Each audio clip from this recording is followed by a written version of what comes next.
Hi, I'm Mike, and welcome to the New York International Motorcycle Show, brought to you by Motivation USA, bringing you the most anticipated bikes of 2020. Let's see what we got.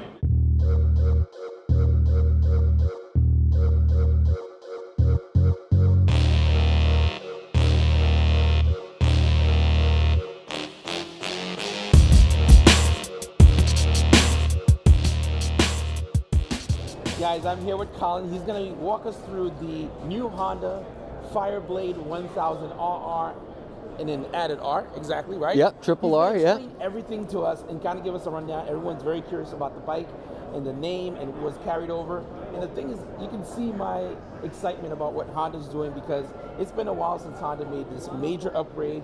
You have winglets, you have 6-axis IMUs, a crop and exhaust, ton to talk about. So I'll let Colin take over from this point. Yeah, thanks. So this is our, it's a 2021 model. So it's the all-new CBR1000RR-R SP Fireblade. So that's a mouthful. I know it is a little bit of a mouthful. I will agree. Yep.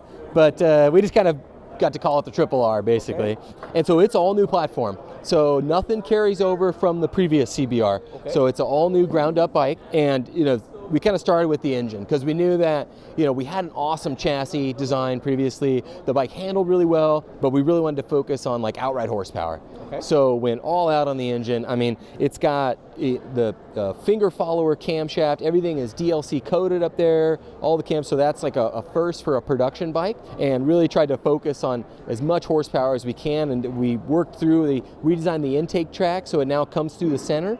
So you've got all that air again funneled right into the airbox to really produce all that peak horsepower. The next thing, we kind of moved on to the chassis. We did, make the change to the front end to the airbox area where the air is coming in, but still kind of kept some of the information we had learned from the previous model and then what we learned from our GP bike, and really to kind of make it at the same time a stable chassis. And to do that, we worked with Öhlins. So this is the second generation Öhlins fork, which is completely electronic adjustable, so front and rear. So it's kind of a dynamic system and allows you to make changes on the fly and also reacts to how you're riding as well at the same time. Awesome. So it's intelligent. It knows the way you're riding, where you are. Exactly.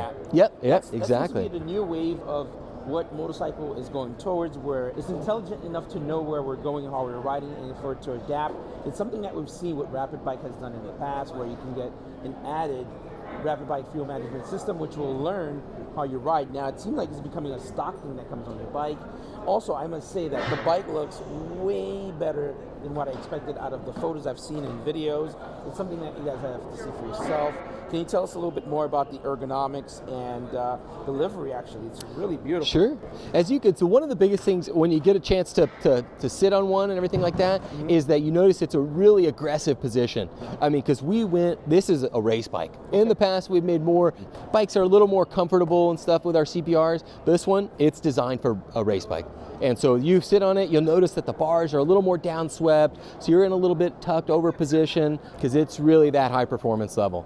And a lot of the things with the chassis and stuff we developed came over from our MotoGP technology. Okay. So a lot of that stuff transferred over, like the swing arm has varying thicknesses of metal in different parts of it to try to get better feel. I mean, the technology came over was incredible and amazing.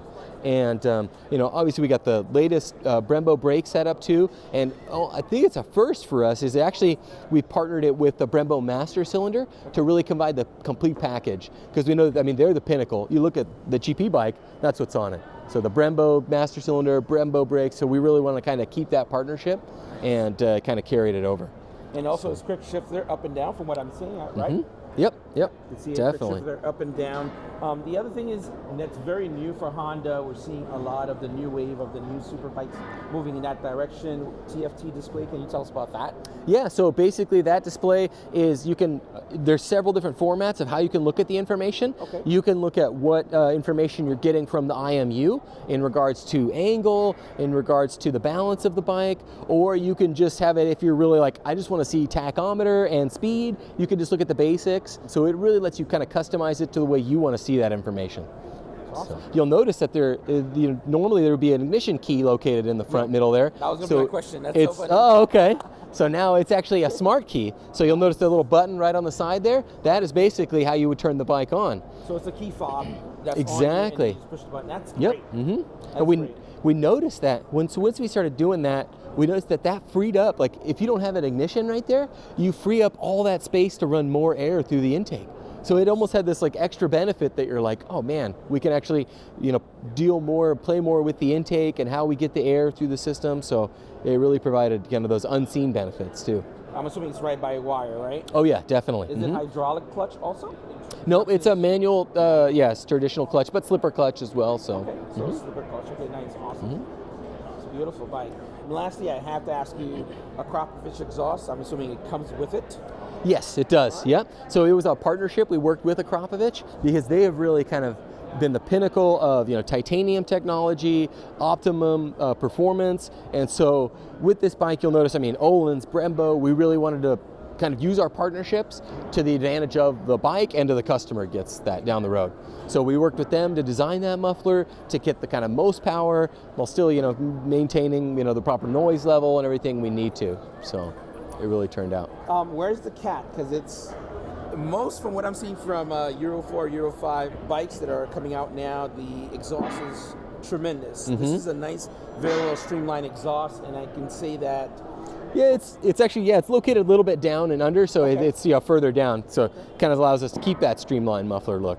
So what are we looking at in terms of overall cost for something like this for people that are excited in 2021 to grab one of these guys? We haven't announced pricing yet, so probably in the next few months we'll push that out there and make it available. But you can always check out our website, you know, HondaPowersports.com, and you know, it'll be available on there too, and a bunch of info as well. Perfect.